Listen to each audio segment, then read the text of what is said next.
2016 igama Simphiwe kaMahlangu. We are here eThembisa eKasilamakasi. Okay, siseThembisa eKasilamakasi. Others bayibiza iMambisa, but nonetheless it still remains iKasilamakasi. Ngithi hola lapha ekhaya, ngithi sanibonani lapha ekhaya, ngidumelani lapha ekhaya. You know, there's a song that says from Cape to Cairo, it speaks about Azania. Then, but I asked myself a question, from Soweto to Tembisa, from Libuahomo to Khayelitsha to all these townships in South Africa. What was happening on that day of June 16, 1976? Now, it was like so many questions. When the youth of Soweto stood up and rose and said, we are fighting against this. We are not scared of these people. We are not scared of these people. What is it that the youth of Tembisa were doing? Now, I'm just asking myself this question, because when we talk about 1976, we are only talking about Soweto. When we're talking about 1976, we're only talking about Vilakazi Street. But there is a man that I want us to actually go and talk to by the name of Ubab Dube. He will probably maybe answer some of the questions and let us know, no, it is not only Soweto that actually stood up, but there were other youths from Tembisa, from Alexandra even, who actually stood up and said no to this system. But as in, Tingakulumi too much, let us go talk to Ubab Dube and let us hear from him, because he was there and he will bring more insight into what happened in 1976. Must say.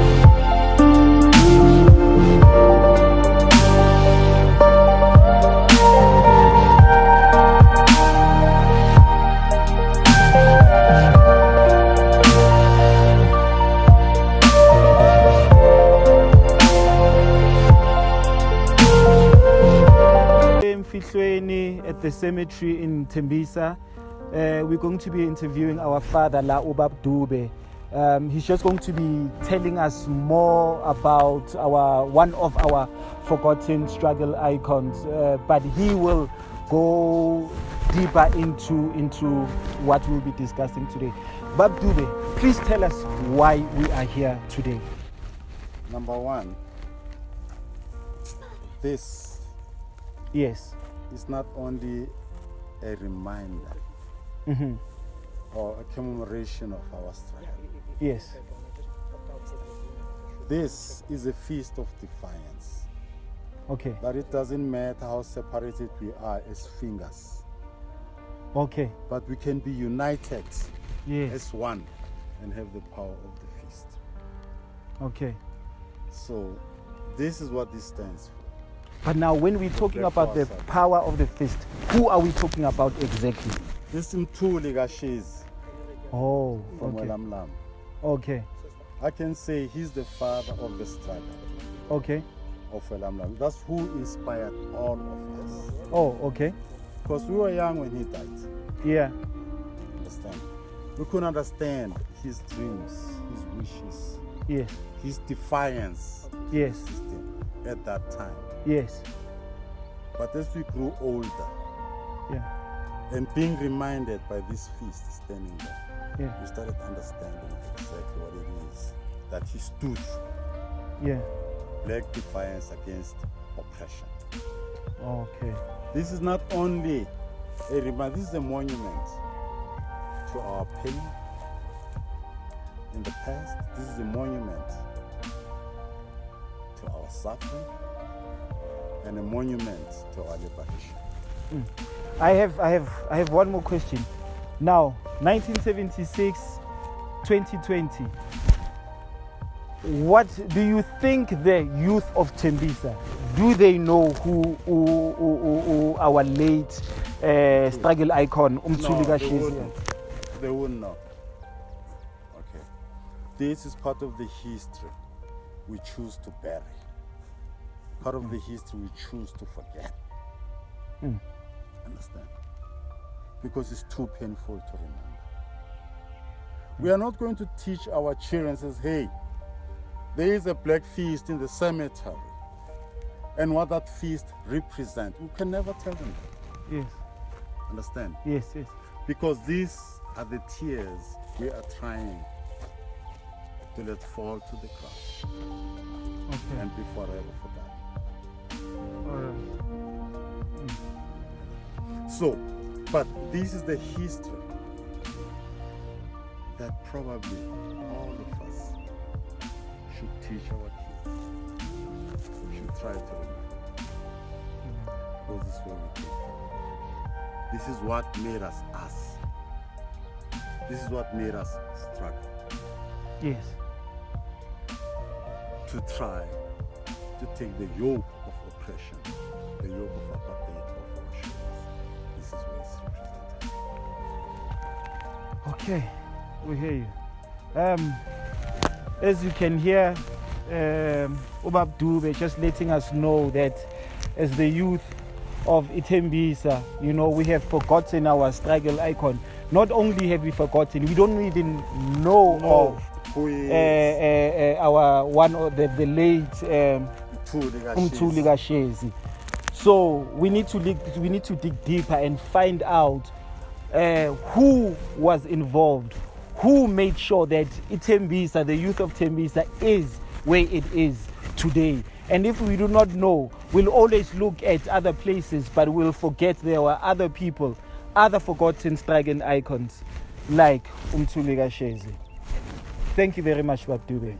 Thank you.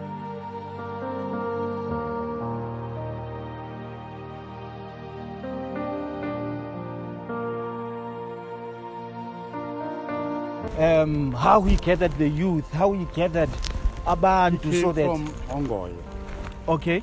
The first thing Umthuli ayenza in the location. What realized illiteracy amongst the adult population. Okay. La Ewelamlam. Yes. So you opened a night school, and my mother was one of his students. Oh, you opened a night school? Yeah. Okay, yes. So all these old people who didn't know how to read and write, yes, they went there. Oh, okay. He recruited all of them, and he was their teacher. Oh, okay. Understand? Yes. Help them to learn how to read. Okay. And write. Yes. And let me tell you, no one thought of that. Okay. Okay, that's one thing maybe that will forever be remembered for. Yeah. He educated about all the young people. Yeah. Those who never had a chance to go to school. Cool. Okay. Those who never had a chance to learn how to read and write. Yes. You know? Okay. And you know what finally happened? Uh-huh. My mother was able to read her Bible. Wow. At a late stage in her life. Yes. When Tuli died, my mother could read her Bible. Oh, yes. And all the grannies right there in Walamlam. Let me find out. I don't remember his address. Yeah. But we could go there. Okay. You know? Yes. They knew how to read. They knew how to read. So, our struggle icon contributed to the upliftment of the community. Yeah. Of the black community. You understand? He gave them a chance that nobody ever gave them. Yeah. He gave them a chance to know how to read them. Right. Oh, yeah. And no one can ever do that. Oh, yeah. For free.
Tembisa, Mambisa, Kasamakasi, but the section to say Welamlambo, a 215 Welamlambo. I will be talking to one of our fathers, Ubab Dube, but he will further introduce himself and we'll be just talking to him. Let's talk so that we can hear of the other side. When we talk about 1976 uprising, we only associated the Soweto, but now we want to hear the story from the other side, and we will be talking to someone who is from Tembisa, Ekaslamakasi. Baba, we know you were there, and you're going to tell us more. Please introduce yourself. Umandaga is Edward Dube. Right here. This is where I used to stay, 215 Welamlambo section. Number 6. Okay. Thank you. Baba, I want to know, when we talk about the uprising, when you speak about the uprising, you'll always associate it with Soweto. But we want to know about the uprising at Tembisa, where it all started. Now, we want to talk to you. Can you take us there? Can you take us there? Definitely. We cannot deny the fact that the whole movement of June 76 started in Soweto. Yes. And inspired all of us, not only in Tembisa but other locations. Okay. To rise up and heed the call. Yeah. To defy the oppressive government. Yeah. Okay. So then we, like Tembisa, we started on a Thursday. In Soweto, it was on the 16th, which was Wednesday. Okay. In Tembisa, we started on Thursday, which was the 17th. It was a normal demonstration, and it intensified on Friday, okay, on the 18th of June. 18th of June, okay. Yes, sir. Yes, sir. Okay. So our main aim at that time, we looked at the destructive forces that affected our communities negatively. Yes. Understand? Such as excessive alcohol consumption, that okay, our fathers neglected their responsibilities, okay, because they came home drunk in the evening. And then we used to have bar rooms all around. Understand? Yeah. And then, according to what we thought, according to what we saw at the time, please don't forget to add in a little bit immaturity into yes, the equation. Yes. Understand? It is our belief that the structures, the municipality structures, where we paid our rent, okay, the bar rooms where our fathers, when they came back from work, used to stop and have their drink. Yes. That's what I'm saying.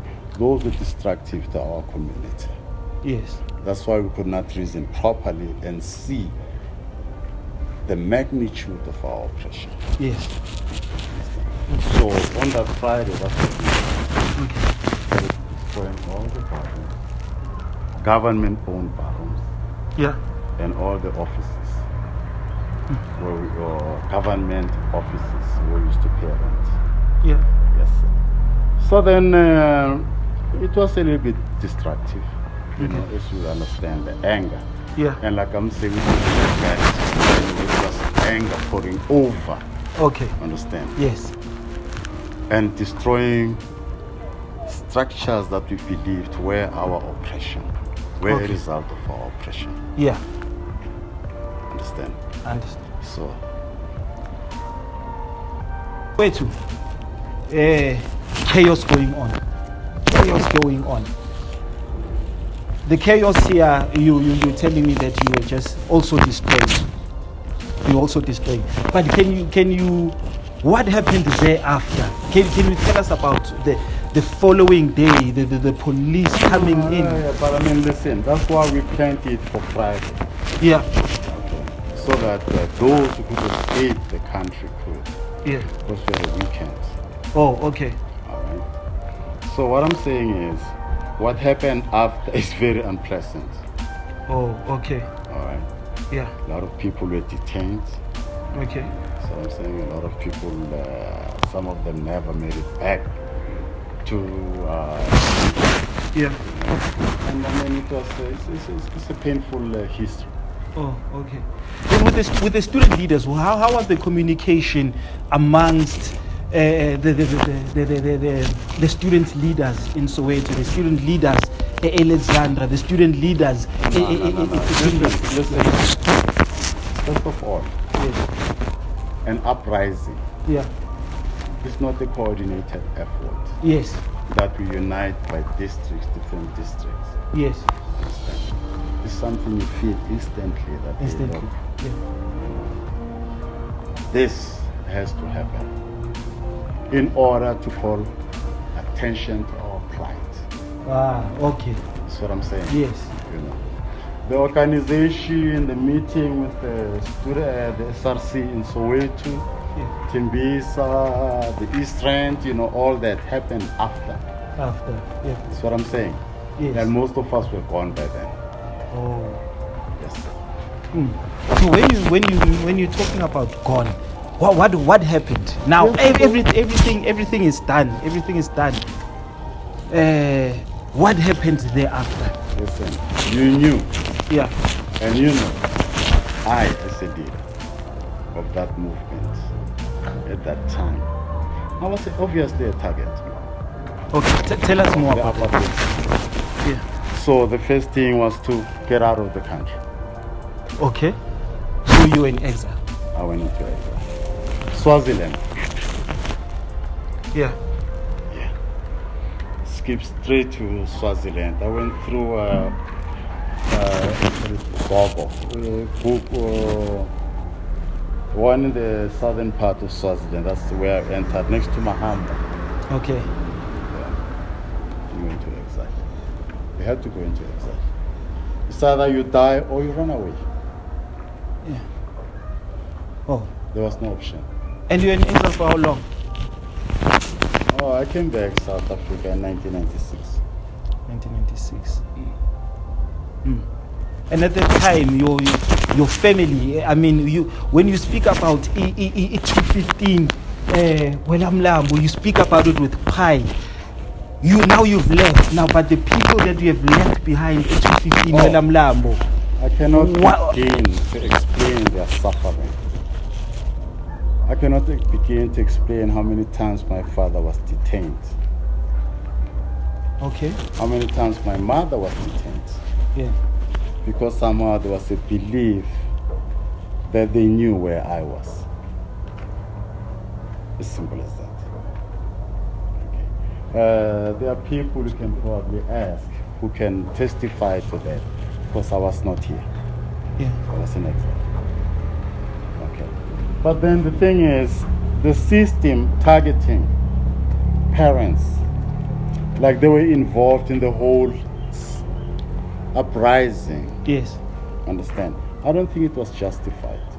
Like I'm telling you, our parents were not that educated. They couldn't understand, why we were fighting the system. They were not that conscious of their own oppression. Do you understand? Yeah, yeah. So, I don't think that they could answer questions pertaining to what we were struggling for, to what we were striving for, to what we wanted, to what we tried to achieve. Oh, yeah. See what I'm saying? Yeah. No, those philosophical concepts were beyond their comprehension at that time. Yeah. So, I hear you. But now, 1976, all these years up to 2020, the youth that you see now. Well, listen. We're talking about people, who've never had to carry a compass in their pocket. Yeah. We are talking to people who were never forced to use a certain language as the medium of instruction. Yes. Okay. We are talking to people who do not understand the dynamics or what our suffering meant as a black people in this country. So we are talking to people of the cell phone generation. Yes. Understand? Yes. We are talking to people who cannot for 1 minute even listen to you talking about the pain of living at that time and what it meant to you as an individual, how you were stripped of your pride as a man, how you had to call a white boy this age, how you had to call him clean bus. They'll never understand that because they were never born in it, and no one is there to educate them. Nobody cares. Nobody We are cares. living in a materialistic world. Yeah. You know, if I have the latest iPhone, the latest fashion, my world is complete. I don't care what happens to my neighbor if my neighbor went to bed hungry. Yeah. Understand? We have created a selfish society, a self-centered, individualistic society. Okay. Right now, things can happen. We'll never unite like we did then. Because all we had then was nothing but ourselves. And we had ourselves to talk to and ourselves to communicate with. No TV, no cell phone, nothing. Yeah. That's all we had. Us. Understand? Today you cannot instill a pride, blank consciousness Yes. in a child to go to Model C school. Yes. They speak English before they can speak their own language. Yes. Now, how do you communicate with a child and say, hey, listen, Pela Wena, you are black. Yeah. And these are your roots. This is your struggle. Yes. This is the tombstone of Mthuli Rashis. Yes. They don't even know who he is. They don't even care what happened in 76. Not what happened then. And they are our children. Yeah. The ones that you fought for. One thing that they should have inherited, they are dismissing. Which is, for those who might be watching, which is the stuff. So the youth is dismissing the stuff. Oh yeah, they are dismissing it. Ask them. Ask anyone. Ask them what's here machine in. They'll never tell you who he is. What he did. Ask them about Steve Biko. The only thing they know is, oh, there's Steve Biko Hospital somewhere in Pretoria. You know, he died in detention back in 1977. Nelson Mandela, oh, he was a president. What led to his imprisonment? Yeah. We don't care. We do not want to know. That's the generation that we have created. Generation of willful ignorance. Ignorance by choice. Yeah. Understand? Those things do not appeal to them. Yeah. The struggle doesn't appeal to them. Yeah. What appeals to them is the now and the material world. And that's a fact. Yeah. I guess even in 2020 we can still say a luta continua. As the struggle still continues. We have lost the sense of Ubuntu. And these are the things that Ubabdure is really crying about. That we do not know our history. There was a struggle, but we do not know how we got here. All we can do is just enjoy the materialistic things. We can enjoy the sweat of our heroes. But we do not even know them. But we are enjoying the sweat. So let us not talk about our history. Let us not talk about the youth. Let us not talk about the 1976 uprising only in June. Let it be a conversation. Let those who are still growing up, let them know about what we went through. Let them know about the freedom that was fought about. So we need to know. Let us educate ourselves. We've educated ourselves, or we have been educated about Christopher Columbus, but have we been educated about Abu Khrisani?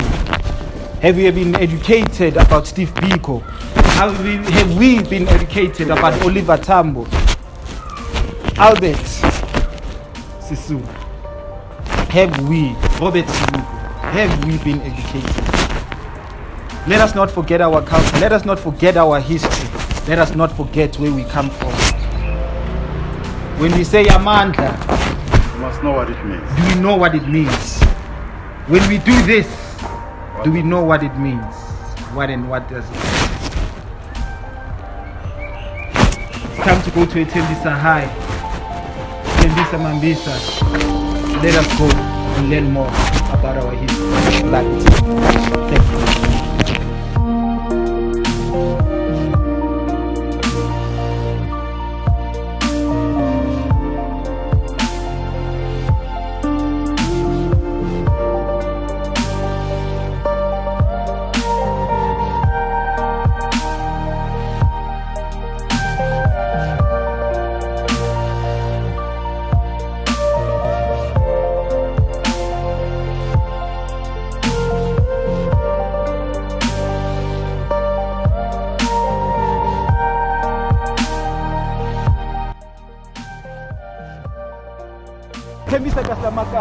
Now, this is the school where the leaders were born. This is the school where leaders were inspired, and this is the school where leaders need to be motivated. Now, this is the very same school that Ubab Dube was talking about. They would come and gather and have meetings on how they would strategize, on how they would fight the system, the apartheid system, and how they would make sure that they do away with it. Now, mind you, this is the very same school that our own pastor attended. Pastor Vusumuzi Mahlangu, Pastor Vilagazi, and Mamfulis Moyo. They attended this very same school. Now, this is a school that unbirthed leaders. Now, I hope that you have learned Uguti Itembisa High, leaders were born. I hope that you have learned enough, you have learned a lot regarding Itembisa. The uprising, it is not only about Soweto, but it is about the youth standing together. And Itembisa is one of the townships that took part in the uprising in 1976. Thank you for watching, and I hope you have learned a lot, and now you know more about Itembisa. Thank you. Alita continua.